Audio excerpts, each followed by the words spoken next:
Good afternoon, everyone. Let's get our 12 noon meeting started. It's our 2020-22 budget review presentation, Innovative and Operationally Excellent City. Welcome, Jennifer. Thank you. Madam Chair, members of the City Council, nice to be back with you again. You'll get a break from me next week on President's Day, and then we'll resume with our last two meetings of this attempt to kind of preview issues and policies that we think we will need to address through the budget process this year. So today's theme is Innovative and Operationally Excellent City. What we want you to know, and we know that you are involved in this as well, is that the city is committed to continuous process improvement and innovation through the use of data, technology, smart city strategies, and problem solving to increase operational and fiscal performance within all departments. We want to make sure that public resources are allocated efficiently and effectively, and that city services are fully accessible to residents, and that those residents experience great customer service.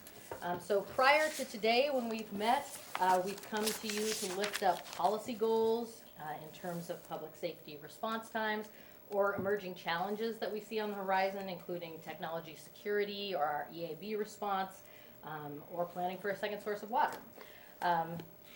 But today we want to do something a little bit different, and we want to talk to you about how our administration is engaging free technical assistance to strengthen our data-driven decision-making, and how we're partnering with the private sector with the goal of creating efficiencies and savings in city government operations. So I think that you're aware that the mayor was selected and our administration is participating in the Bloomberg-Harvard City Leadership Initiative, and that has provided us with an entree to free technical assistance from several different organizations across the nation. And that's been important because it really aligns with our administration value regarding being a triathlete of the mind, basically pursuing excellence, leading with vision, and developing evidence-based strategies, and using that data analysis to reach our goal, which is to govern for results in the information age. So I want to acknowledge we're building on the work that the city has been engaged in for the last several years, and I've mentioned and have handed out at each one of these sessions examples of the performance goals that are in place today and that we've worked with our department directors on in order to gauge how we're doing. But in addition to that, there are other things that we are working on, and I just wanted to give you a quick update before we get into the rest of our program. So as I mentioned, as part of the City Leadership Initiative, the mayor and members of our administration have been utilizing the assistance and technical expertise from Harvard University, and that gives us also connection to GovX and Johns Hopkins University and their work with What Works Cities and Bloomberg Philanthropies, and that's all assistance and mentoring and work that we are able to leverage free of charge.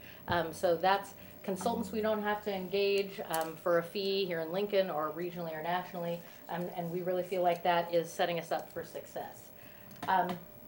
And what we're doing is trying to implement a robust way to use data and evidence for performance management. And I just wanted to lift up a couple of ideas that are part of this program so you kind of understand what our goals are. What we want to do is, in these 6 categories, improve the way we use data. And that starts with data governance and understanding what the roles and responsibilities are related to the data that the city owns and how we use it. And so creating a data governance team is something that we're working on at the moment. And that will help us establish roles and responsibilities and develop and implement policy around the use of data in the city. In terms of identifying and increasing access to data, this council passed a resolution in 2016 to establish an open data policy. And we do have an open data governance team, so these two are connected.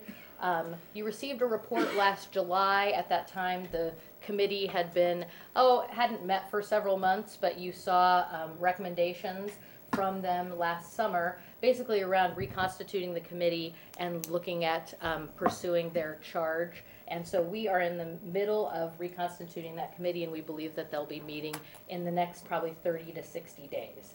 I've sent an email to the council chair. Our mayor was the council rep on that committee when she was on the council. So we'd like to have a representative be on that committee, and I'll let me know who that person should be. In terms of improving data quality, we want to know and measure how well digital information meets our needs because we need it to be reliable for analysis. As we work to collaboratively articulate problems and priorities, we want to use data to support good decision making by being able to articulate the problem and develop clear questions about what we want to use data to answer. And that can help us answer the questions that the council gets from constituents or that are your questions as well. In terms of building performance measures, that's part of that LinkStat effort, and we believe that's an ongoing and continuous improvement process. And we believe that by the time the mayor submits her recommended budget to you, we'll have a brand new and updated set of performance measures. And the performance framework that we're working on tracks measures tied to strategic goals and seeks to drive organizational performance toward those goals. So we believe that this assistance that we're receiving from these consultants and mentors is helping us, it's leading us down a path to get to where we can actually do performance management and drive change within the organization. One of the opportunities we've been able to take advantage of is we were able to apply and participate in a data and evidence track through Bloomberg Harvard CLI.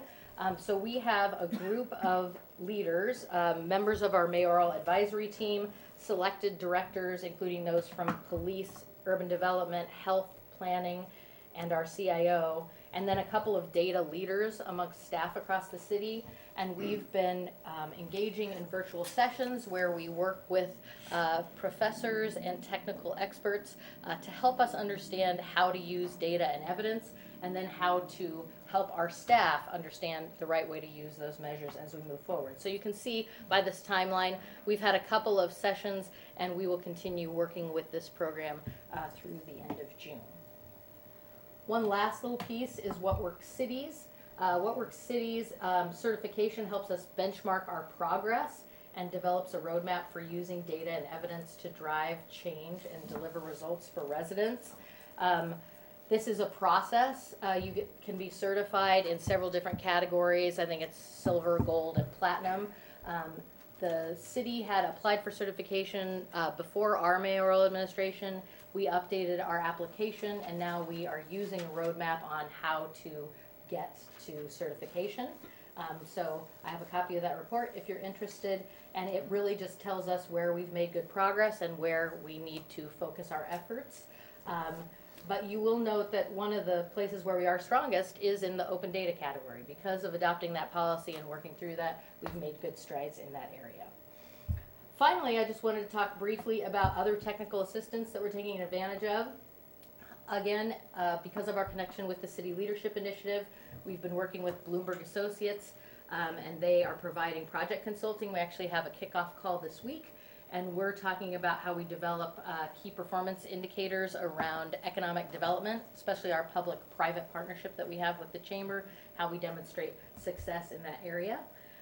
We are also have worked with and developed a program where we are likely to have a graduate student fellow from Harvard work with us for 10 weeks this summer. That student could either be from the Kennedy School, the Business School, or some other graduate program. So again, free work from a graduate student at Harvard that will help us with analysis and recommendations around a policy project. And then we've also recently, we are getting ready to apply to participate in a negotiation for city leaders program. So we'll have 3 members of our leadership team that participate in an interactive learning workshop for 4 days in May, and we're hopeful that that application will be accepted. So we are always looking for ways that we can build on how we use data to make decisions, and it's always especially helpful when we can do that without having to spend any additional city dollars to do it. So I'd be happy to answer any questions about those resources, and we can talk offline as well. And with that, I would turn it over to David Young, who's going to talk about some of our initiatives in the technology and business development area. So Jennifer, I have Yeah. a question. This is great news to have these partnerships. Are there parameters on a timeline where we can anticipate using these organizations as a great resource? Is it like we're willing to offer you assistance for a year? Certainly like with the Harvard graduate student, we are fortunate enough to have them for 10 weeks, but I mean, are these partnerships, they're ongoing or? The City Leadership Initiative is just a single year, and Oh, so single that year, okay. program will end at the end of June. But I anticipate we have made good relationships, developed good relationships with folks that are part of that program, and by connecting with specific professors and leaders on the campus, we've had an opportunity to leverage their insight. It's also been great to have a way to connect with other mayors and chiefs of staff and advisors in all these 40 different cities around the globe. It's a really great way to leverage their experience and learn about best practices in a way, rather than having to send out a survey and hoping somebody who doesn't know you will answer and you know, take time away from their workday to do that. So we have found that to be valuable. But I'd say in general terms, these opportunities have been a long year, but we've been surprised at how many opportunities keep coming our way. And I think that that relationship will continue in the future, even if it's not formalized. So I know on one of the slides you had mentioned that we're excelling at the open data, but I couldn't see it because I think I was too far away, but are there areas that we need some improvement? Well, in terms of the certification, it's most everything else. But I would also say that that's true of cities across the nation. This platform, this idea of here are the best practices in terms of how you use data. There are areas in terms of data governance, evaluations, management, performance analytics, purchasing. So there are lots of areas. And what's great is that that partnership between GovX, their Center for Government Excellence at Johns Hopkins University, they have reached out and said, how can we best help you identify your priorities? And I'll send you all a copy of this, and I can just send you a copy of the report so you can actually see it all. Yeah, I just wanted to. Yeah, so, but they have those topics, and in terms of open data, what we've done is, as we've reconstituted the Open Data Committee, we've added to their charge beyond the the resolution policy set by the council, to grab the two areas of open data where we did not meet certification and said, why don't you help us try to achieve these two things? And we intend to take the goals of What Works City certification and find those places within city government where they can help us meet the mark. Okay, and then I know we need to select a representative or two from the city council to serve, but I don't remember, when did you need those names by? Oh, I asked people by this Friday, but it's no hurry. So I mean, Okay. if in the next couple of weeks, we'll once we have the membership all determined, then we'll set a meeting. Okay, perfect. Yes. Okay. Okay. Thanks. Did anybody else have any questions for Jennifer? Sorry. Offline. I had a question about the indicators. Yeah. And is there another time to talk about these, or? We can talk offline, or I'm happy to try and answer questions now. We can talk offline. Okay. I'm interested in the second one. Okay. Sounds great. Thanks. A little advance warning, thank you, but all of my slides look like that one. I'm just kidding. Okay. No, I joke. It's really You're hard. better than that, too. No, it's hard to get that much information. There's many guests here today that we'll be inviting up to speak a little bit. There's two people I'd like to start out. Doug Guess and Jeff McReynolds, you guys stand up. So you guys probably know Jeff McReynolds on the city side. Doug Guess is his counterpart on the county. They have helped generate this next portion of the presentation. Actually, they led it. So GIS, Geographic Information System, what is it? It is the core technology by which we manage all of our land records and our asset management, the two most expensive things we do in the city. Started in 1989 by the county engineer. The county engineer went out and collected GPS coordinates and started a grid system. 1999, we had 7 departments involved.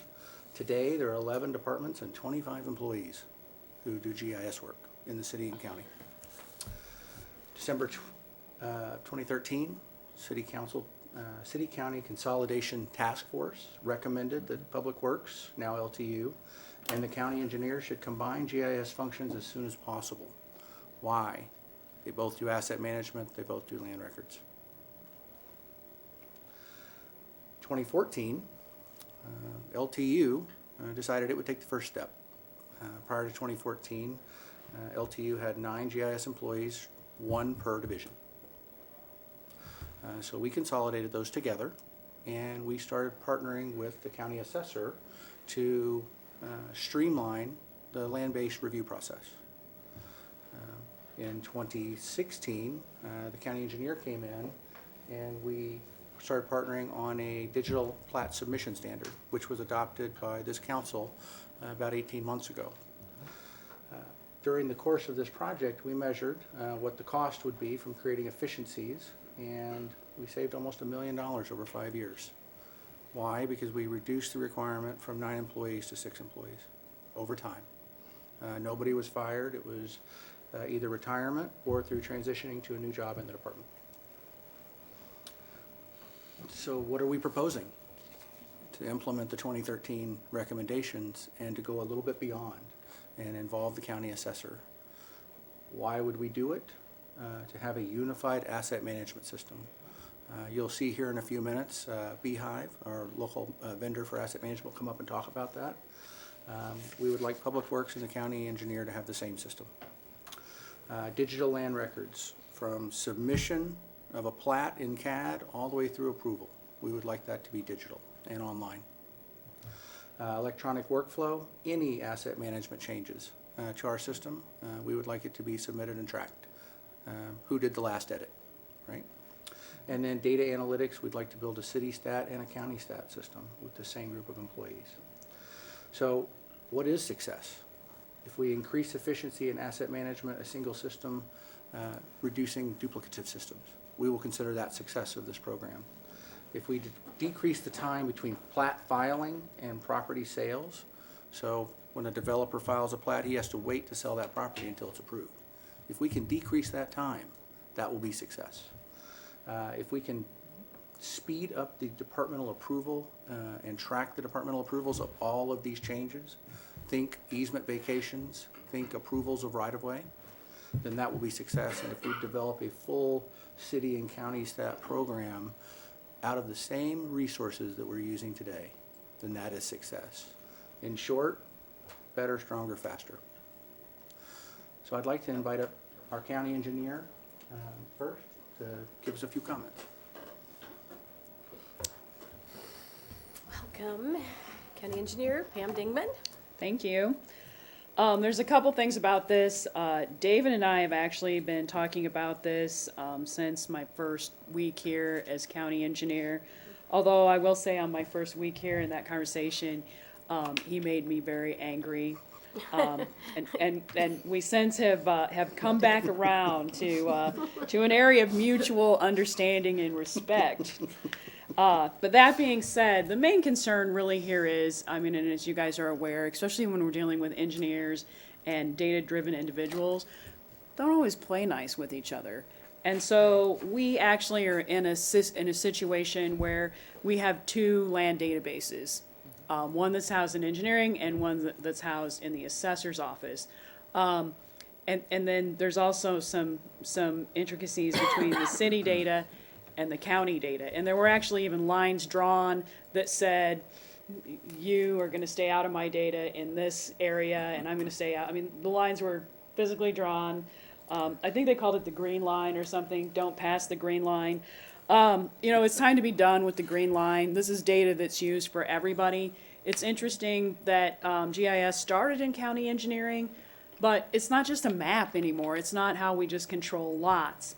It's become so much more than that. It's become how we track diseases and how we track crime, as well as just a number of other things. It's really being used for things that we never thought of when that database was first created. My staff is very proud to have created a database that is very accurate, and if you go to some of the other counties in Nebraska like Douglas or Sarpy, they didn't account for curvature of the earth. So when you get out to Elkhorn, your lines are all off a couple hundred feet. It becomes maddening to us engineering people, even though it's just technically a graphical representation. We like for it to be close. The biggest thing here is, because that's how engineers are, is to get this down to one database with one group of people that are working together in a collaborative fashion. In addition to that, it's become really obvious to me the last several years with FEMA and with FEMA applications for reimbursement. And although that the city hasn't had the opportunity where they've had to track hundreds of data points, the county has had that opportunity now several times.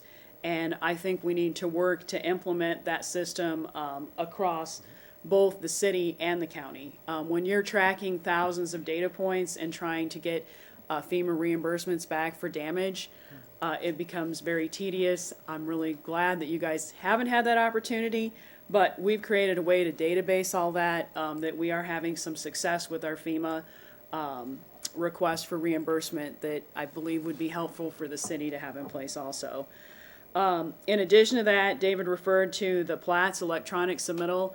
What's interesting is prior to that, we got the plats in a PDF form, and somebody sat there with a 9 key and redrew the plat electronically, and then would see if it's still closed, if it still worked. Versus when we get it electronically, we can check that very easily. And so that was something we started doing a few years ago. It order of magnitude, probably 20–25% of the time or even less. The sharing of software is a process that we've already started on. You approved the interlocal agreement for MicroStation last year. I mean, that easily saves both entities $80,000 a year. There's no reason to house that in two separate places. At IS, and we can buy the licenses and work on the licenses together. That is working awesome. We've even co-done some training with city staff being in our office one day a week. And then in addition to that, I think it can't be downplayed the overall need for collaboration on this system. We're all using it together, and I feel overall that it would be better for the staff to be seated together, working together for the staff development itself. And so I'm happy to support this. It's taken, I guess, 6 years to get here. And so if there's one check mark as far as a goal as an elected official that I can put on my list, this has been something that's been on the list for a long time.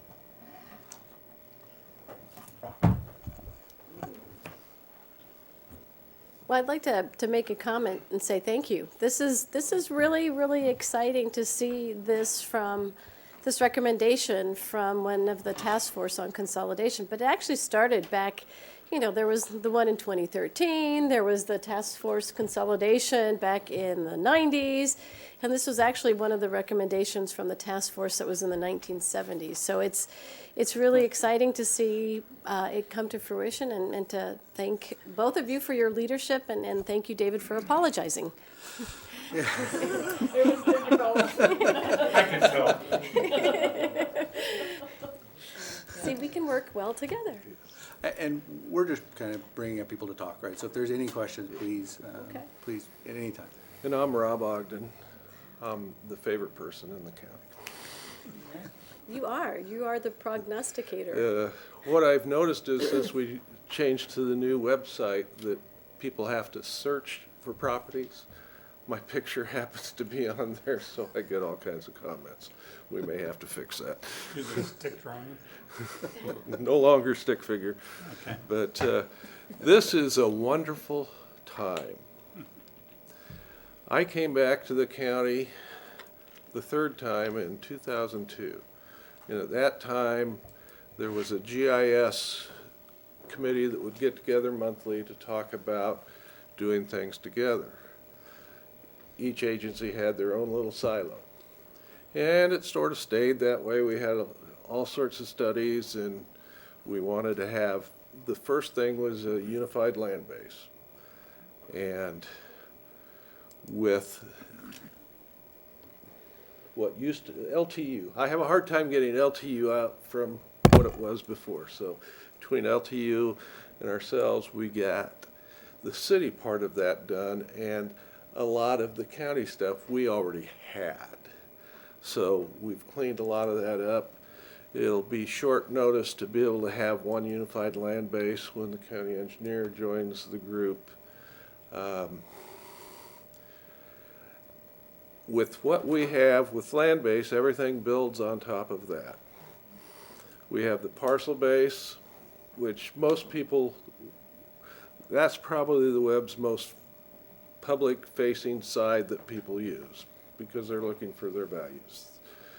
We contain a huge amount of data on property in the county, all that different information. Now, what I'm excited about as we move forward with this, not just the group we're doing now, but I'm looking forward to having planning, urban development tied in to this that will help us work together on things, because we're not isolated. We're looking at doing a lot of data mining in the future to utilize some new assessment software and skills for artificial intelligence and computer learning situations. So the more data we can have, the better. So if we can get it from all the other agencies and it's all tied into this GIS web, it makes it a lot easier for us. And so I'll just say I'm ready to dance with David, even though I know he's a used car salesman. For some reason, we took over doing the work of the engineer, of the city engineer people, and we didn't charge them anything for it. We're just nice people. But I think this is the wave of the future. If we can get city and county agencies to work together like this, I'm happy. And I think the public will be very pleased. Any questions? Again, I just want to say thank you because I know Lincoln has always been more progressive than any of the other counties in our state of Nebraska, and I think it's the leadership of the different departments, both on the county side and the city side, that have really paved the way for other counties to appreciate this type of collaboration. So thank you. Thank you. Thank you, Rob. Any questions for Rob? You know, I have one question, not specifically for you, Mr. Arkin, but just in looking at I understand that working jointly is a better system, but I'm curious, does this open up any vulnerabilities? That we put everything into one consolidated? I think there'll still be, at least how they're setting it up, there'll be cells within each group that I'm still going to be able to get the work I need done. Other people, engineer will need to get theirs. As far as somebody getting in and messing up the data, that's IS's firewall and other issues there. One thing I didn't mention was I will be real excited when building and safety can have all their stuff digitized so we can grab that as opposed to what we have now. There are theoretical risks with anything. What we're trying to achieve is one unified land base, so that single data set, instead of having, previously it was 3, now it's 2. If we get to one single data set, there is no more green line, which was the shape of Lincoln, where the data quality and the attributes were different inside the green line versus outside the green line. This was something that happened way back in history, prior to most of us even being involved in it.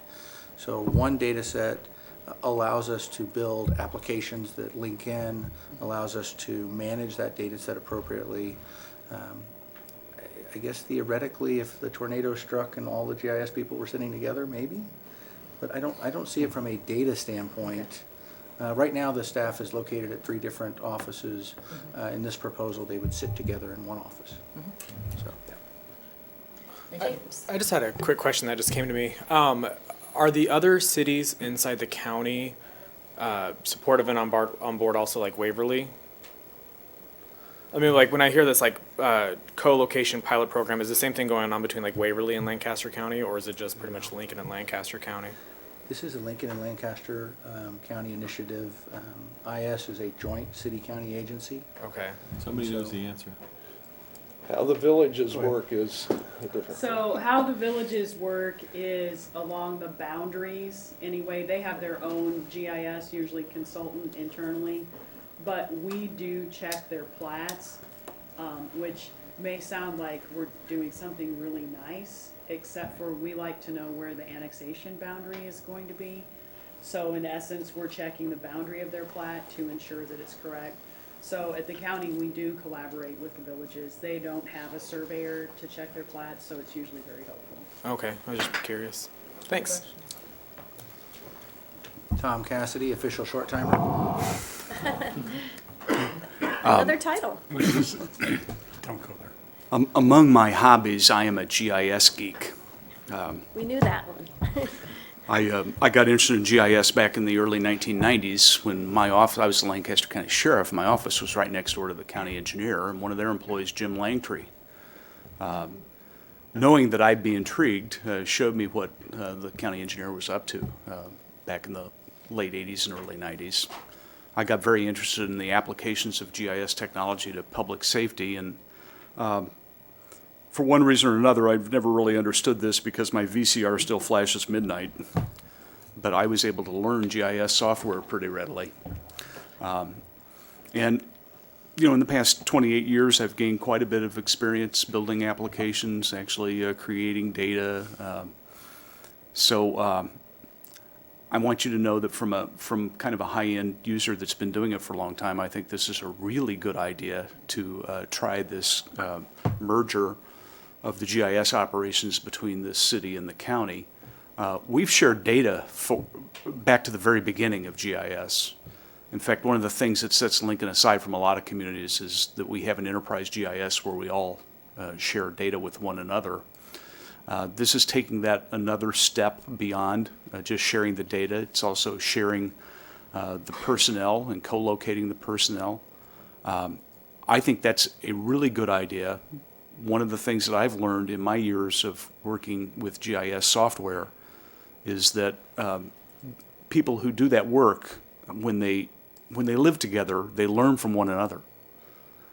Not everyone that works for Lancaster County or the city, even the GIS professionals, knows how to use the network analyst extension, but there's someone that does, and he or she can help a colleague when they're co-located. The synergy that arises from that is pretty phenomenal, and I've learned so much from people like Jeff McReynolds and Jim Langtree. I'd like to think that every now and then someone like Phil Dush or Jeff has learned something from me as well, and that's because of that synergy that you get by co-locating. And I also want you to know that this is, in my opinion, a no-risk effort. There really is no risk in this because the fallback position, if it's not working out well, is simply to revert to independent GIS staff working back at those agencies. That's a relatively easy thing to do. We have the space available at the Municipal Services Center to co-locate the staff. I think a year from now, everyone will see this as an absolutely good decision to put that staff together. And I agree with what Rob said, that I think there are other opportunities that will present themselves for moving some of the other GIS staff in other agencies into that operation as well. Thank you, Tom. Sure. This entire proposal, the concepts behind it, are the brainchild of Jeff McReynolds and Doug Guess. So this is how we believe that we can take our city forward, saving costs in the long run, creating efficiencies. Next up, we're going to talk about asset management. I'd like to invite Bill Sheldon up for a quick presentation to talk about what's happening. At the very end of this, Roy, you'll see the results of our project. So, there you go. You just click. Yep. Click anything? Yeah. My homepage is GIS development. Right, well, as David said, at this David Young intervention we're having apparently. It's all positive. It's very positive. BEEHIVE Industries was started in 2011, and we've located at about 8th and P over the top of the scooters down there. Our first use in Lincoln was in 2012. The city of Lincoln had an old database of sidewalk issues going back to the dawn of time, and we kind of modernized where that went. And then beginning in 2016, we started replacing a lot of disparate systems into kind of one organization. So One of the advantages we've definitely had in Lincoln is proximity, in that we're in the city. Our employees are all live in the city, so we certainly have a vested interest. But also, we've been able to communicate directly with city staff on a frequent basis, which isn't true of a lot of our clients that are in other areas. And of course, the other side of that is they've been able to find us whenever they've wanted to choke us or whatever. So it's definitely been a very collaborative experience throughout that process. Currently, there's over 950,000 different assets within BEEHIVE that are being managed within BEEHIVE, and that tracks over 2.7 million different activities. Those are continuing to grow, obviously, on a daily basis as people are utilizing BEEHIVE. We have a series of different modules. So whereas we have one platform that goes across the entire city, those are configured to be specialized for different departments. So if you're managing sign inventories and the specialized things that have to happen in signs, that's going to be very different than what you might do in a water distribution system. And BEEHIVE makes it so that those individual departments get exactly what they need, and they don't get the clutter that they don't need from that. The roles of technology and the innovation in asset management becomes important in a large city like Lincoln. When we look at very small communities, they've grown up with a habit that their methodology of tracking things is that the phone rang, somebody answered the phone, they grabbed a shovel and they went and fixed it. They generally don't document what they're going to do or what they did. In a larger community, it becomes vital both for managing the workforce efficiently and effectively, planning for CIP planning in these asset management. And a key one that's growing out of a lot of this is just reducing liabilities, is knowing what you have, where it is, how to react to it, has become a big liability issue for folks. It used to be in certain systems it was all right to remain ignorant of that stuff. That's no longer the case in terms of how people are handling insurance and other things. So the way that BEEHIVE thinks about that, because it is a complex arena, is we kind of look at data as being the tool, the thing that goes into the front end of this, but it's not really the interesting part of what your staff's interacting with. Really, information is the delivery. We want to turn that data into information that can be acted upon. So they're making decisions, they're taking action on that. Software can do some cool things, and we do some amazing things, and we're great people. However, software's best role is really taking care of those things that a person can so they can focus on the things that only they can do. There's a lot of things the software is not going to do, and a lot of that's about making decisions. So what we want to do is support that very well. You kind of think of that data as the raw ore. We need to turn it into something useful. And one of the specific gains that we've gained from this transition in Lincoln has been consistent entry of consistent data. So for these things, we have one version of the truth, and that's one of the benefits you get from the unification of the GIS side that everybody's longing for on the data side is one version of the truth. So you've heard a lot about what they're talking about is getting to that one version of the truth.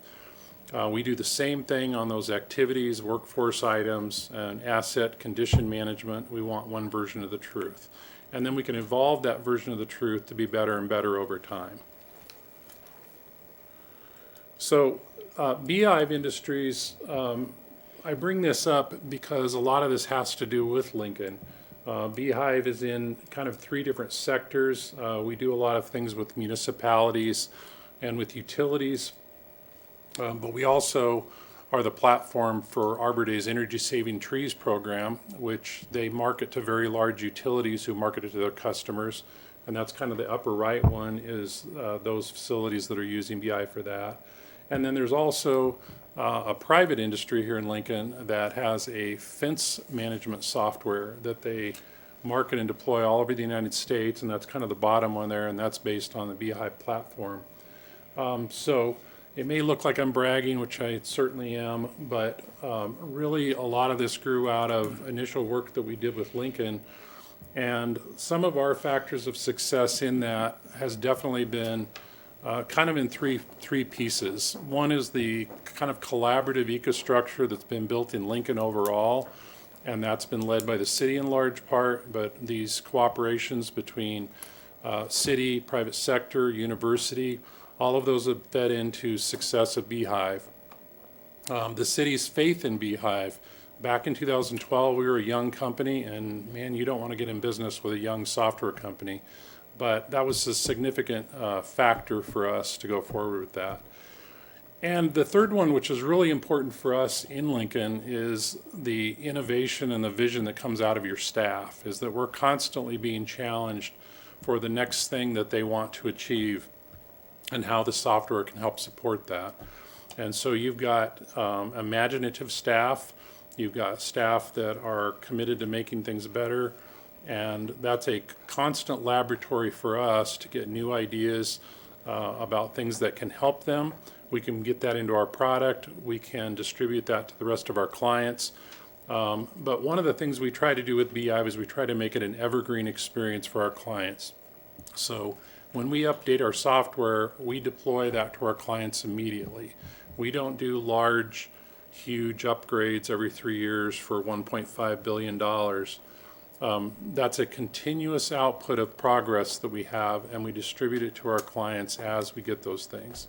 In fact, in Lincoln in 2020, we're doing a deployment of a lot of big changes to BEEHIVE. Those will go out to your departments at no additional cost, and they'll just go out as we see them. A lot of those changes are coming from input we've gotten from your staff who are imagining what they can do with data now that they've got a repository of consistent data.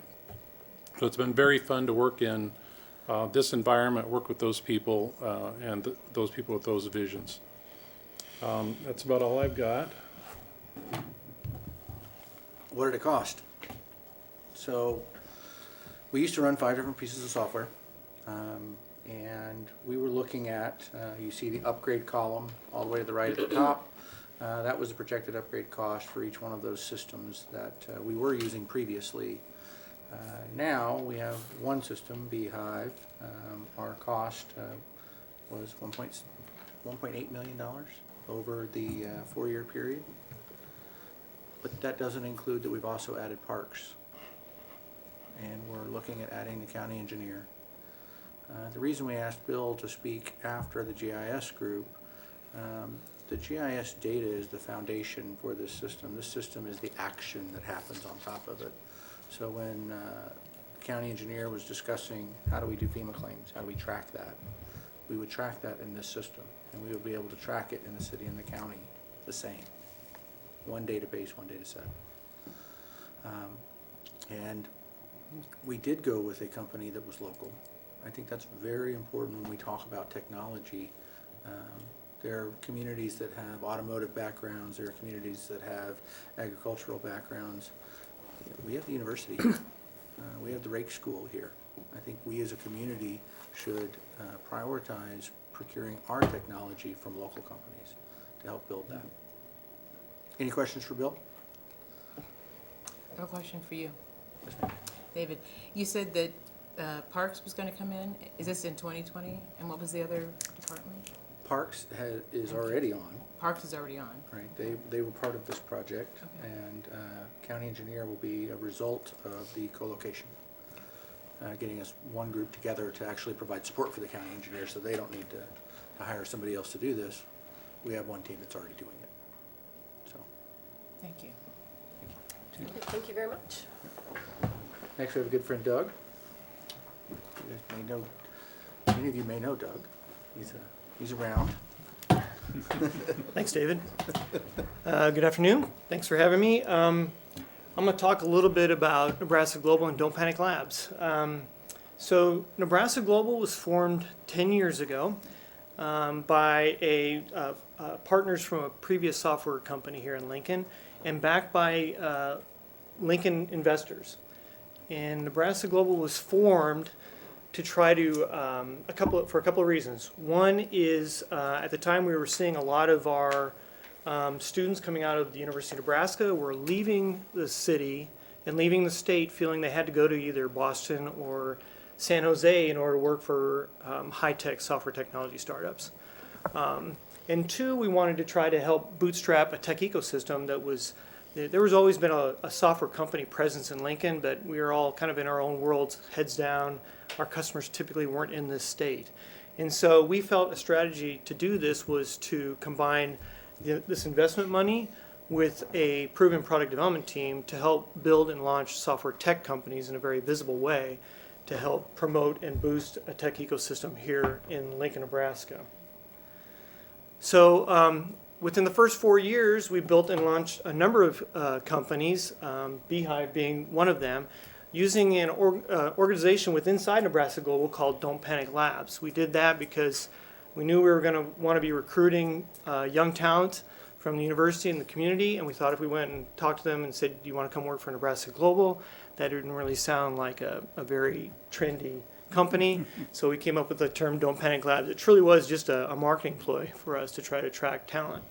And so that was the product development arm of Nebraska Global that helped build and launch the technologies for companies like BEEHIVE in 2011 and Elite Forum, which is a computer vision application we developed in collaboration with the Strength and Conditioning Department at the University of Nebraska to track athletic performance as they're doing weightlifting. And then Oncuvera, which is also a computer vision system that we built and launched in 2013 that sits in hospital rooms and predicts when patients are going to get out of bed unattended and prevent falls in hospitals. Bryan Hospital has been one of the key collaborators with that, and they're in the process now of deploying Oncuvera throughout their organization. So I mentioned Don't Panic Labs on this chart as well, because while we were focused internally for those first 4 years on just developing our own companies and launching them, we were starting to get inquiries from the community. First from our investors and then from other companies. And one of the reasons they were looking at us is they were seeing kind of a novel approach to software development that we perfected over the previous years and in those first 4 years of Nebraska Global that combined both an engineering discipline, which is my background, engineering, as well as lean, agile methodologies that are used to kind of quickly and incrementally bring products and technology to market. And so we were getting a reputation for being able to be a partner that could help companies realize some of their innovation efforts. So since 2014, we have kind of been an engine of growth for small startups in Nebraska, in Lincoln and Omaha, as well as organizations as large as Nelnet and the Nebraska Department of Education. And really, in a way, what we're doing is we're providing kind of an engine of growth on the technology side to reduce the risk of new system or new product development from organizations where that sort of skill and capability is not organic. These companies are more built on or designed to support existing systems. So when they're faced with having to maybe bring a new technology up to an old technology up to a new platform, they're at a bit of a loss. That's not kind of a core competency. And that's where an organization like Don't Panic Labs, which is now approaching 40 engineers, becomes an asset for companies and organizations in this community. As a result of all we've done dozens of projects every year, our experience also spans a variety of different industries.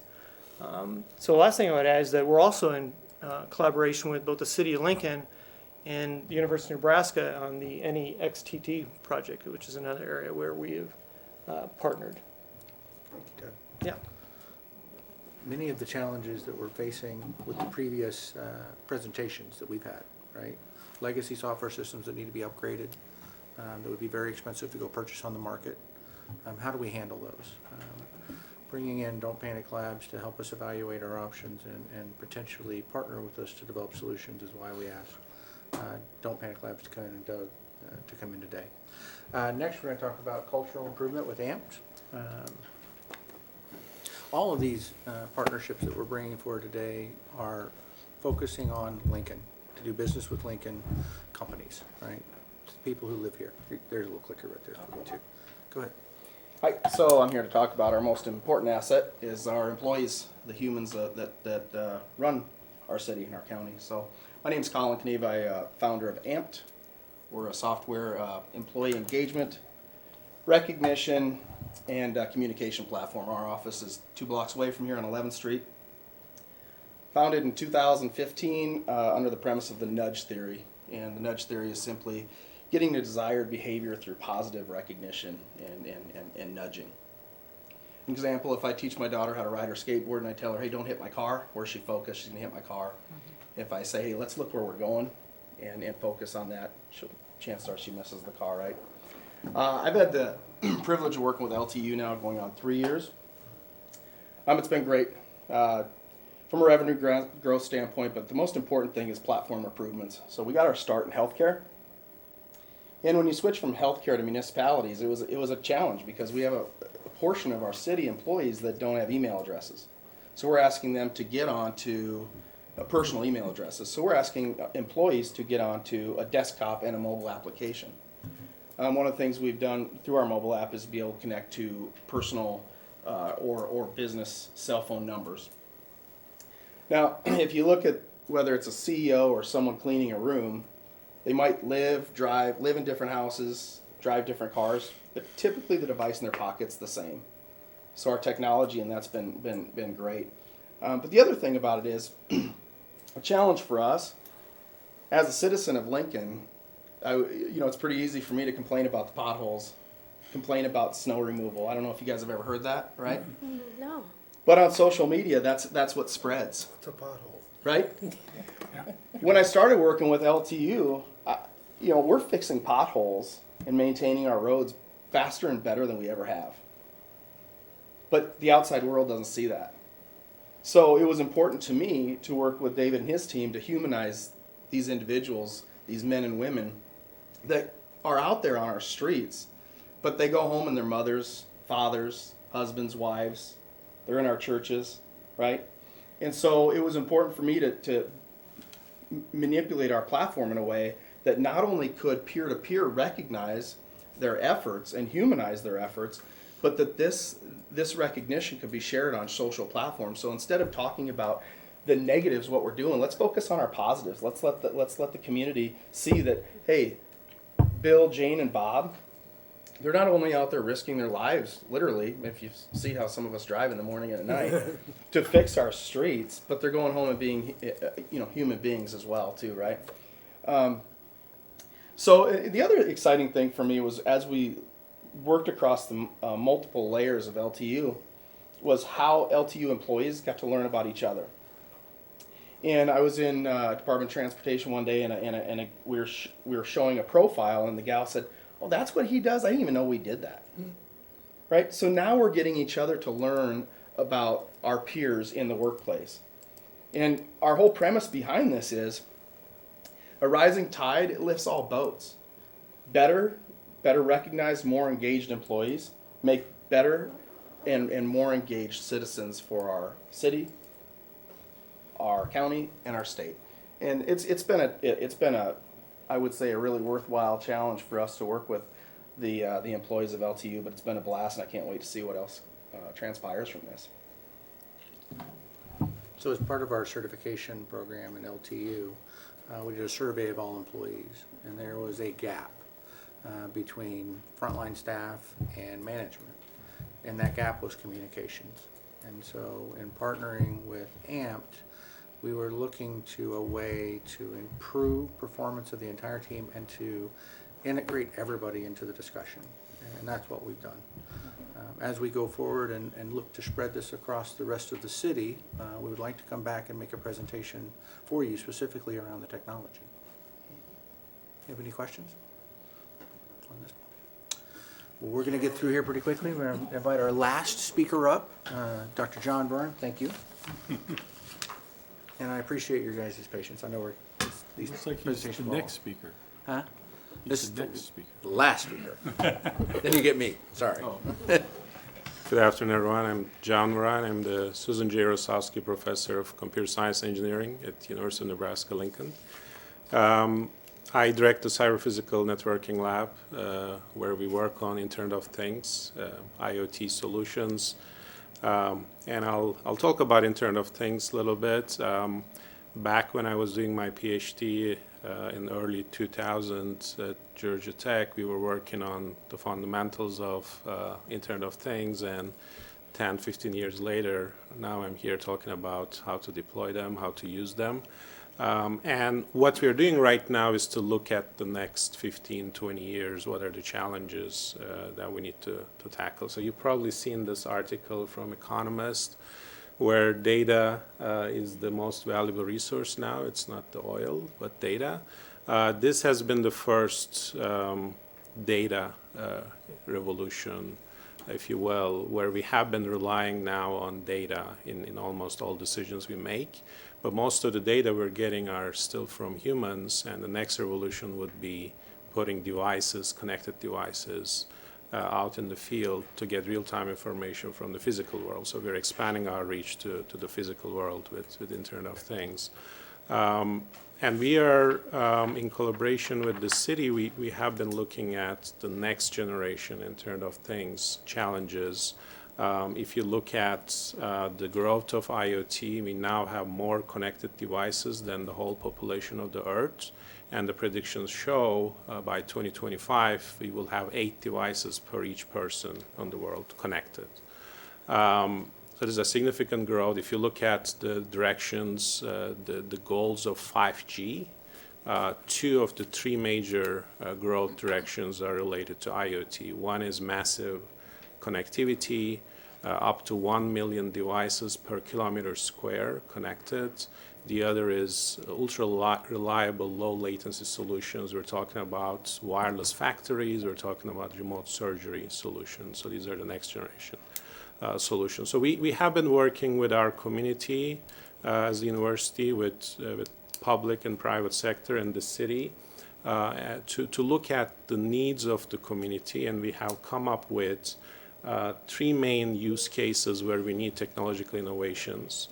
One is on public safety, especially in collaboration with our Lincoln Police Department. We have a need for real-time streaming of video from police cruisers and body cams for several needs, both public responsibility as well as for needs of the police department. And we need key breakthroughs in connectivity technologies to overcome that. Another use case is in collaboration with our stormwater and wastewater department is to monitor the underground infrastructure.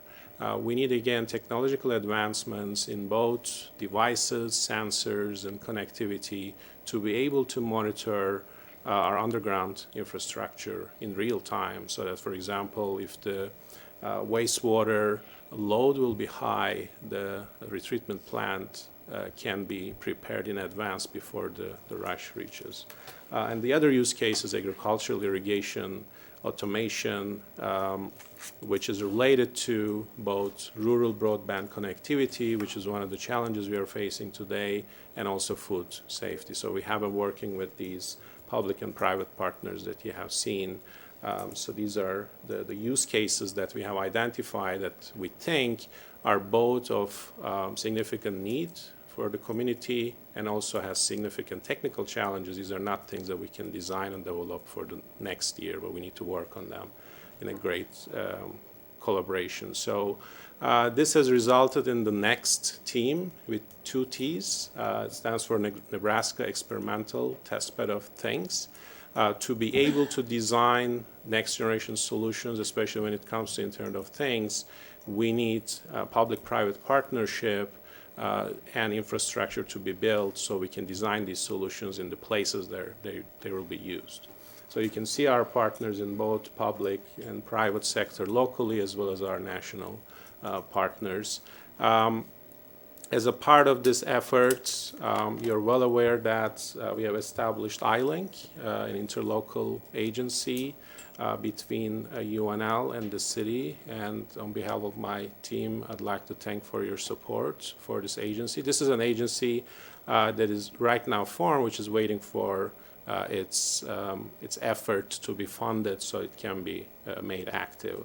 And the goal is to basically bring together initiatives that we have across UNL and across the town on Internet of Things, create a unique model to facilitate novel solutions that are of need to the local community, just like we did for the next effort, and bring together expertise from all parts of both university and the city and in rural areas in general. So we have not been sitting and just putting slides together, but we have been also working on several initiatives to get this large initiative up to speed. So we have the interlocal agency established that provides the groundwork for this efforts. Lincoln has been recognized as one of the 25 smart gigabit communities, which is a NSF US Ignite project. And also, as a part of the Bloomberg project, Lincoln has been awarded this autonomous shuttle project. And in addition to this, we have several proposals to the National Science Foundation, summing up to $24 million on different aspects of these challenges, both in terms of building infrastructure and also working on technical challenges. In addition to this, Internet of Things has also been selected as one of the big ideas initiatives by the University of Nebraska. This is a new initiative, Big Ideas Initiative, that NU has started as a part of the 150-year celebrations, and the goal is to identify key big ideas where we can establish expertise and also go after big projects, big funding. In addition to this, like I said, we require infrastructure to be able to tackle the challenges of IoT for tomorrow. So we have also built a pilot, Next 1.0, and remotely accessible wireless experimental testbed on university campus buildings and the traffic intersection on Antelope Valley and Vine. And we have been training our students on this infrastructure as well as conducting our research evaluations. So we look forward to further partnership. I think this initiative will make Lincoln, UNL, and Nebraska one of the leaders in the world in Internet of Things. Thank you. Any questions for Dr. Veron? I got a lot of questions. Probably have to go offline for most of them, but you talked about key breakthroughs on connectivity. What are some of those? Would it be more deploy of 5G? So to give you an example, right, so one of the challenges when it comes to real-time video streaming from cruisers, for example, you need both high bandwidth and high mobility solutions that we currently don't have, even as a part of the 5G technological innovations. We're looking at millimeter wave technologies, for example, which provide significant bandwidth, but there's still challenges in terms of maintaining that bandwidth in a high-speed vehicle movement. So this is one of the technical challenges. So we basically want to maintain communication. We're talking about gigabit per second links on a 120 mile per hour vehicle, which is currently not possible technically. So that's one of the big challenges. So Next and iLink are based on two programs, Clean Tech San Diego and the Enterprise Institute in Chattanooga, Tennessee. They're partnerships between the local university and the city to develop programs around research. Next is one program, and it is the IoT program.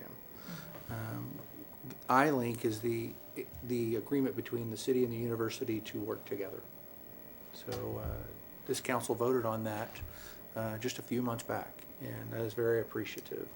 There's probably another 10 grant applications that we're working on right now in the areas of cybersecurity, electrical, system security, SCADA systems, and partnering together with the university under the iLink umbrella. And I'm happy to have long discussions on this. You and I can have long this is the discussions. excitement. Dr. Veron, thank you. Thank you. Thank you. Thank you very much. Thanks for coming. In closing our section, this presentation is laid out in a very specific order. Co-location, right? Partnership between the city and county. Why? To create one team. that supports all of our data and creates a single data set. BEEHIVE, our local asset vendor, takes that single data set and applies it to problems, tracking work, assigning tasks efficiently, partnering on the county side. So we have one data set, so there is no more green line. It's a city-county solution. DPL, talking about converting our existing legacy systems to modern systems, partnering with small startups to do that. And next, when you're thinking 5G, next is 6G, 7G, and beyond, right? Wireless solutions that are foundational technologies that are yet to be created, but can be created here.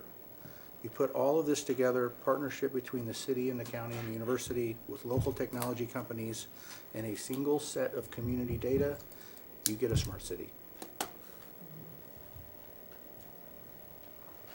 What we're going to ask for in the budgetary process is support here. So we have a single set of technology to support. And I'll turn it back over to Jennifer unless you have any other questions for me. Offline. Thank you. This is exciting stuff for us, and we do very much appreciate the time to come in and talk to you guys. Thank you. So how do you envision cost sharing between the city of Lincoln and the county, certainly on additional software that we should be considering working together? I mean, is it like a per employee cost, is how it's broken up? Okay. That's exactly how it is. Particularly with the M365 solution that the ISPC is looking at and the policies there. It would just be a per employee cost. Okay, great. A lot of data, Thank you. storage. David, will you be I don't have here any at the director's meeting? Say again? Will you be here No, no, between now and the David, we director's need you meeting? to stick around for the Yes. director's meeting. We need you to stick around for the director's meeting. Cute. Happy to do that. Thank you. And to all of the guests who came in and spoke today, Thank you. I really appreciate them. That's Thank you. great. Well, I think our point was to talk about how broad the portfolio of working at the city is. I mean, we are looking at the minutia of data that tells us whether our performance can be improved and how we provide better service. And then we're partnering and looking at how we can support economic development, the, creation of jobs in our community. So thank you for letting us come present to you today. I'd just wrap up by saying, using innovation, trying to modernize the way we do business in the city is a priority for our administration, and partnerships are the way that we're going to be able to get there efficiently and effectively, so that we can create a better quality of life for our community. I don't know if there's other questions or dialogue that you wanted to have regarding this topic, or other things that you wanted us to think about bringing back to the council over the next couple of weeks. But I'm always available by phone, so let me know. So again, I mentioned we won't meet next week because of President's Day. I did, before I came in here today, the PowerPoint information from last week's presentation was so large because there was video in there from LTU about the flooding. So I gave a thumb drive to Angie, and she has a copy of the presentation that you can download, or I assume you have a shared drive in the council office that she can get to all of you as well. So just wanted to make sure that you had Too much. that You information. You assume too Don't much. assume, yeah.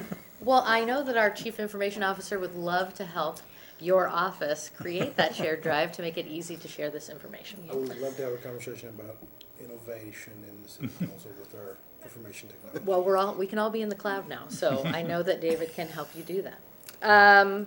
But next time we meet, then we'll talk about how to create an equitable and inclusive city, and we will be releasing a copy of that Affordable Housing Action Plan during that meeting. So we look forward to seeing you on the 24th. All right, thanks. All right. Okay. David, I have a question. Roy, So we'll go ahead and recess until. no, whenever. Roy, David, I have a question. Okay, well, recess. On recess.